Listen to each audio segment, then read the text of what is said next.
Assalamualaikum warahmatullahi wabarakatuh. Apa kabar teman-teman Tiga Musdalifah, soleh soleha? Semoga semua dalam keadaan sehat, tetap semangat belajar di rumah. Ya baik teman-teman, hari ini hari Rabu tanggal 2 Desember 2020 kita akan belajar tematik 3D subtema 4 pelajaran bahasa Indonesia tentang kalimat saran dan penyelesaian masalah. Ya, sebelum kita bahas pelajaran hari ini, kita berdoa terlebih dahulu. A'udzu billahi minasyaitonir rajim. Bismillahirrahmanirrahim. Raditu billahi rabba wa bil islami dina wa bi Muhammadin nabiyyan wa rasula. Rabbi zidni ilma warzuqni fahma. Amin. Ya teman-teman, dalam kehidupan sehari-hari kita seringkali menemui berbagai macam masalah. Namun masalah tersebut pasti mampu kita selesaikan jika kita bersungguh-sungguh untuk mencari jalan keluar. Oke, sekarang apa sih masalah itu? Ya, masalah adalah segala sesuatu yang tidak sesuai dengan keinginan dan harapan kita dan harus segera diselesaikan dan dipecahkan.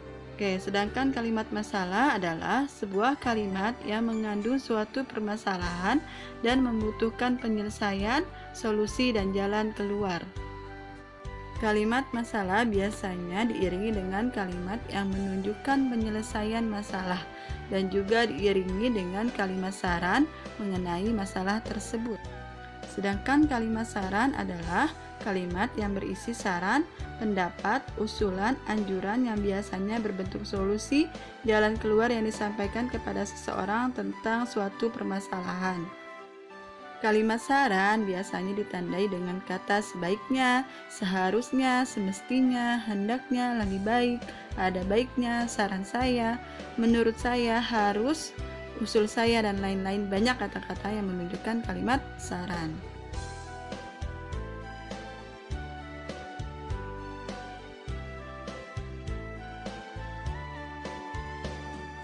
Ya, berarti kita harus menentukan sendiri kalimat penyelesaian masalah dan kalimat sarannya. Baik teman-teman, silahkan dibuka tematik halaman 82. Kita baca sebuah cerita ya. Baik.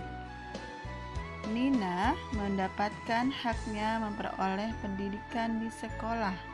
Di sekolah, Nina mendapat banyak teman. Nina juga belajar banyak hal. Nina belajar membaca, menulis, dan membuat karya. Salah satu hal yang digemari Nina adalah menulis. Nina sering menulis surat untuk sahabat penanya yang bernama Rini. Rini tinggal jauh dari kota. Suatu hari, Nina mendapat surat dari Rini. Rini bercerita bahwa sudah seminggu ini ia belajar di ruang kelas.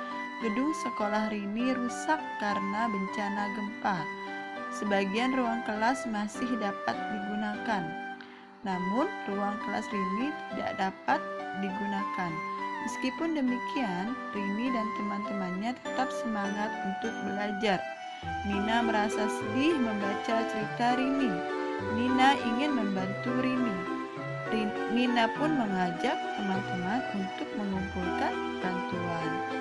Nina juga ingin mengumpulkan sumbangan dari warga dan juga dari orang tua siswa. Ibu guru sangat mendukung ide Nina. Ya, baik teman-teman. Menurut teman-teman, apakah pada cerita di atas terdapat masalah? Ada ya? Oke, kalau ada silahkan garis bawahilah masalah dan kalimat yang menunjukkan penyelesaian masalah yang terdapat dalam teks tersebut. Ya, sekarang kita garis bawahi masalahnya apa? Gedung. Ya, mulai dari kata gedung ya. Gedung sekolah Rini rusak karena bencana gempa. Sebagian ruang kelas masih dapat digunakan, namun ruang kelas Rini tidak dapat digunakan. Ya, penyelesaiannya bagaimana? Kalimat penyelesaiannya.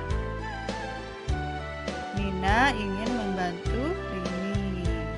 Nina mengajak teman-teman untuk mengumpulkan bantuan. Nina juga ingin mengumpulkan sumbangan dari warga dan juga dari orang tua siswa. Ya, jadi masalahnya adalah gedung sekolah Rini, temannya Nina, rusak karena bencana gempa. Sebagian ruang kelasnya masih ada yang dapat digunakan, namun ruang kelasnya Rini tidak dapat digunakan. Kalimat penyelesaiannya gimana? Ya, penyelesaiannya Nina ingin membantu Rini. Nina pun mengajak teman-temannya untuk mengumpulkan bantuan. Nina juga ingin mengumpulkan sumbangan dari warga dan juga orang tua siswa. Ya, silakan digaris bawahi sayang. Oke, baik teman-teman, sekarang kita berlanjut ke cerita berikutnya, halaman 87. Ya. Permen adalah makanan kesukaan Tony. Setiap hari Tony selalu makan permen. Padahal ibunya sudah menasihati Tony agar tidak makan permen berlebihan. Setelah makan permen, Tony lupa menggosok gigi. Akibatnya gigi Tony menjadi sakit. Ya, silakan dibalik. Lanjut ya. Ibu mengantar Tony ke dokter gigi. Setelah diperiksa, dokter menyarankan Tony untuk rajin menggosok gigi. Dokter juga mengajarkan Tony cara menggosok gigi yang baik. Coba teman-teman perhatikan cara menyikat gigi yang benar.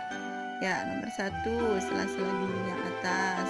Nomor 2, yang depan. Nomor 3, yang atas bagian bawah. Nomor 4, sela-sela gigi atas. Yang kelima, sela-sela gigi bawah, lalu berkumur-kumur ya. Oke, Tony pun mulai hidup disiplin dalam menjaga kebersihan dan kesehatan giginya. Tony juga makan makanan yang sehat. Kini gigi Tony sudah tidak berlubang lagi. Sekarang coba sebutkan masalah apa yang dialami Tony. Apa? Sakit gigi, pintar, apalagi terlalu banyak makan permen ya. Terus kalimat permasalahannya gimana? Kalimat permasalahannya Tony harus rajin sikat gigi dan makan makanan yang sehat. Tony mulai hidup disiplin. Ini kalimat permasalahannya dalam menjaga kebersihan dan kesehatan giginya. Makan makanan yang sehat. Ini gigi Tony sudah tidak berlubang lagi. Kalau kalimat sarannya tadi diucapkan ibu apa? Menasehati Tony agar tidak makan permen berlebihan. Ada lagi? Ya, ini dokter menyarankan Tony untuk rajin menggosok gigi. Jadi selain ibu, ada dokter juga yang memberikan saran Tony untuk rajin menggosok gigi. Oke, saya lanjut ya nak ya. Wacana berikutnya di halaman 97. Oke, bacalah penggalan teks berikut. Tony dan Made merasa tidak nyaman melintasi halte yang kotor tersebut. Mereka pun memiliki ide untuk mengajak teman-teman yang lain membersihkannya. Hanya ada sedikit teman yang setuju untuk membantu. Namun, Tony dan Made tetap bersemangat. Mereka ingin membersihkan halte setelah belajar kelompok nanti. Dapatkah teman-teman menemukan ungkapan masalah pada cerita di atas? Apa penyelesaian dari masalah tersebut? Ya, masalahnya apa tadi? Oke, kita garis bawahi. Masalahnya adalah halte yang kotor. Jadi Tony dan Made tidak nyaman melintasi halte yang kotor. Nah, penyelesaian dari masalah tersebut bagaimana? Nah, Tony dan Made memiliki ide untuk mengajak teman-teman yang lainnya membersihkan halte. Ya, jadi itu kalimat penyelesaian dari masalah itu ya. Jadi paham ya nak ya. Jadi untuk teks bacaan ini masalahnya adalah halte yang kotor. Kalimat penyelesaian masalahnya adalah Tony dan Made memiliki ide untuk mengajak teman-teman yang lain untuk membersihkan halte. Ya baik, untuk kesimpulan pembelajaran hari ini, dalam menyampaikan kalimat saran, kita harus menggunakan kalimat yang baik dan kata-kata yang sopan. Oke, supaya saran yang kita berikan tidak menyinggung perasaan orang lain. Jadi harus yang baik, harus yang sopan, harus hati-hati ketika berbicara kepada orang lain ya. Ya, alhamdulillah pembelajaran kita hari ini selesai. Semoga apa yang Bu Guru sampaikan hari ini bisa bermanfaat untuk teman-teman semua. Tetap jaga kesehatan, tetap semangat, tetap belajar. Allahu Akbar. Oke, terima kasih teman-teman. Assalamualaikum warahmatullahi wabarakatuh.